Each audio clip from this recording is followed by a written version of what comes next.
वसंत आया कविता रघुवीर सहाय द्वारा रचित है। इस कविता में कवि ने मनुष्य के प्रकृति के साथ संबंध टूटने तथा आधुनिक जीवन शैली पर व्यंग्य किया है।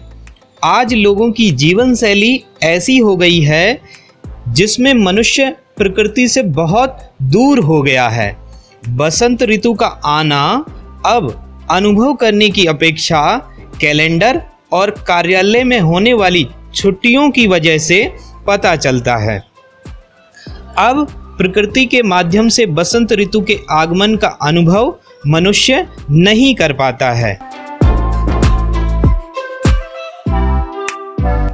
पहला प्रश्न है, वसंत आया कविता किसके द्वारा रचित है? इसका सही उत्तर है रघुवीर सहाय। अगला है, कवि को वसंत के आगमन की सूचना कैसे मिली? कोयल से, फूलों से, मित्र से या फिर कैलेंडर से? तो कवि को वसंत के आगमन की सूचना कैलेंडर से प्राप्त होती है। अगला, जैसे बहन दा कहती है, दा का संबोधन किसके लिए हुआ है?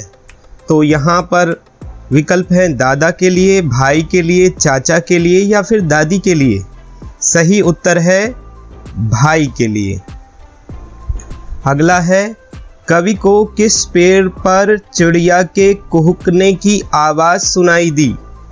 आम के, अशोक के, जामुन के या फिर नीम के?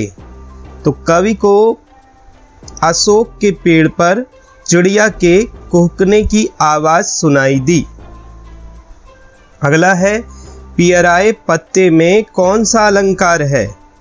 तो पियराए पत्ते में पा वर्ण की एक से अधिक बार आवृत्ति हो रही है, इसलिए यहाँ पर अनुप्रास अलंकार होगा। अगला है, फिरकी सी में कौन सा अलंकार है? तो यहाँ पर हवा की गति की तुलना फिरकी से की गई है, इसलिए यहाँ पर उपमा अलंकार होगा। अगला प्रश्न है, कवि के दफ्तर में किस चीज़ की छुट्टी थी? 15 अगस्त की, दीपावली की, वसंत की या गर्मियों की? तो कवि के दफ्तर में वसंत पंचमी की छुट्टी थी।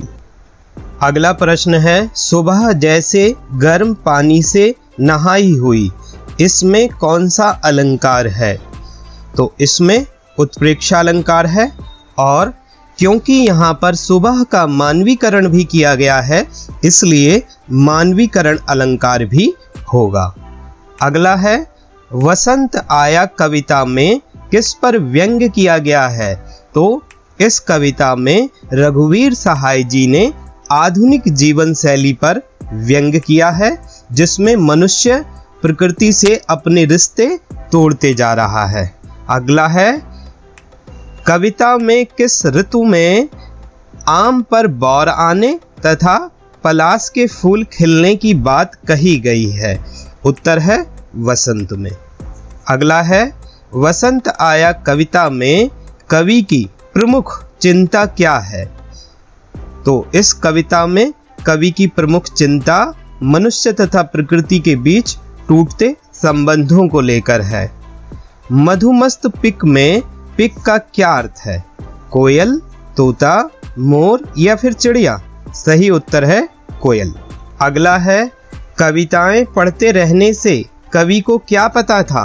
ए, आम पर बौर आएंगे, नंदनवन में फूल खिल जाएंगे, कोयल मदमस्त होकर कूकने लगेगी या फिर उपर्युक्त सभी? तो इसका उत्तर है उपर्युक्त सभी। अगला है, बड़े बड़े दहर दहर में कौन सा अलंकार है? यहाँ पर एक शब्द एक से अधिक बार प्रयोग हो रहा है, परंतु उसका अर्थ एक ही है, इसलिए यहाँ पर पुनरुक्ति प्रकाश अलंकार होगा। अगला है, वसंत आया कविता किस भाषा में है? तो इसका उत्तर है खड़ी बोली। अगला प्रश्न है, किस महीने को मदन महीना कहा गया है? तो उत्तर है वसंत को। अगला प्रश्न है, दहर दहर दहकेंगे कहीं ढाक के जंगल में कौन सा अलंकार है? ए उपमा, बी रूपक, सी यमक या फिर डी अनुप्रास। यहाँ पर दा वर्ण की एक से अधिक बार आवृत्ति हो रही है, इसलिए यहाँ पर अनुप्रास अलंकार होगा।